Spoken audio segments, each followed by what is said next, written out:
Bonjour et bienvenue dans l'avant-match. L'ASM Clermont-Auvergne se déplace à La Rochelle pour le compte de la première journée du top 14.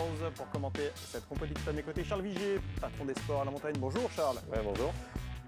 Première ligne de l'ASM Clermont-Auvergne. On découvre bien sûr Thomas Domingo, accompagné de Clément Ric et Pierre Rude. Charles, Pierre Rude. Première. Oui, c'est forcément la grande surprise. On ne l'attendait pas il y a ça quelques semaines, mais c'est vrai que l'ASM connaît une cascade de blessures, de forfaits aussi, d'absence pour la Coupe du Monde qui amène les jeunes pousses du club, Rude et Bellegaray à derrière devoir assumer un petit peu sur ce premier match.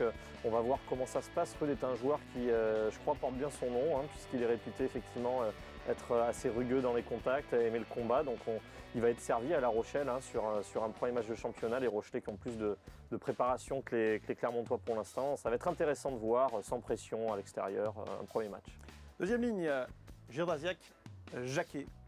Girdrasiak sur la lancée, j'allais dire, de sa fin de saison qui était vraiment très très bonne, une vraie révélation.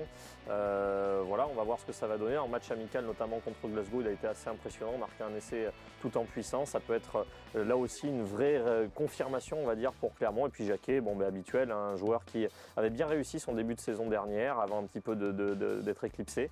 On va voir comment est-ce qu'il profite de la Coupe du Monde pour s'affirmer. La troisième ligne, on la découvre avec Gérondeau, Lapendrie et Lee. Gérondeau très présent dans ce début avant-saison de l'ASM Clermont. Une vraie satisfaction dans cette avant-saison. Pour beaucoup de monde, on découvrait un petit peu le joueur qui n'a pas le CV, on va dire, ni de Lapendrie ni de Lee.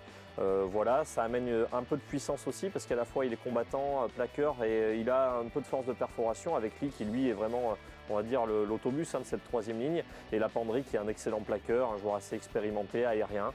Une troisième ligne assez intéressante côté Clermontois. À la charnière, une grande première là aussi, c'est Sanga et Lopez. Sanga, on va le découvrir, Enzo Sanga. Voilà, mais là aussi, même problématique, la Coupe du Monde pour Para, une blessure pour Rado. Il faut savoir profiter aussi de ces instants-là pour se montrer. En 2011, c'était Ric, Chaume, Butin qui s'était révélé. Voilà, peut-être que cette année, ce sera Rude, Sanga ou Cassan, le demi-mêlée remplaçant. Les centres. Stanley Rougerie, du grand classique. Du classique, de l'expérience. Stanley qui a été promu vice-capitaine, Rougerie qui est vraiment un leader de cette équipe. Normalement, ça ne devrait pas trop bouger et être embêté à l'extérieur. Ozel, Planté, associé à Strittle. Oui, Adrien Planté qui est la recrue française, on va dire, dans le fond du terrain de Franck Azema, qui le connaît très bien, qui l'a eu à Perpignan, un joueur d'expérience qui doit se relancer après une année difficile au Racing. Et David Strettel qui, lui, arrive d'Angleterre, un joueur très très expérimenté au niveau international, qui va découvrir le top 14 avec ses spécificités, mais qui dispose d'une vraie science du jeu aérien, de la couverture de balles. On va voir ce que ça va donner pour lui, mais je ne me fais pas trop de soucis. À l'arrière, Nick Abendanon.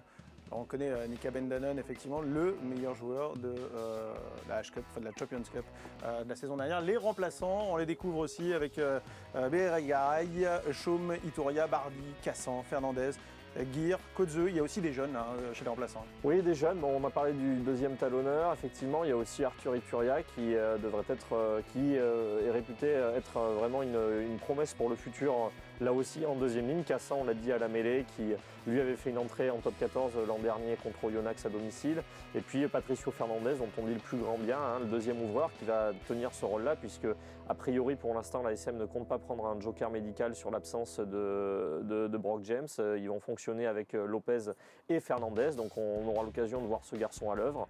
Voilà, Osé Aguirre sur le banc, pour l'instant il arrive de Nouvelle-Zélande, il doit se faire un petit peu au championnat, se faire une condition physique aussi.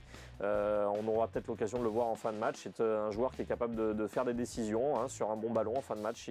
Ça peut être un impact player intéressant. Allez, très rapidement et pour conclure, la composition d'équipe de La Rochelle avec Corbel, Romieux, Kolashvili en première ligne, Graham, Cedaro en deuxième ligne, troisième ligne, Eton, Sazi-Gourdon, la charnière January, Holmes, au centre Ingano, Roudil, Ozel, Raikuna, Lacroix et à l'arrière Bouldoir. Je vous laisse découvrir en même temps les remplaçants de cet effectif Rochelais. Charles, l'ambiance de La Rochelle. Ça va être compliqué pour cette première rencontre et notamment pour les jeunes Clermontois. Très, très difficile, il y aura 15 000 personnes, une grosse pression. Comme je disais, les Rochelais sont préparés, comme toutes les équipes qui jouent le maintien, à faire des points sur ces 2 mois avec des effectifs amputés pour les gros, avec la Coupe du Monde. Mais La Rochelle est amputée aussi de Winnie Antonio en première ligne, qui est un joueur majeur.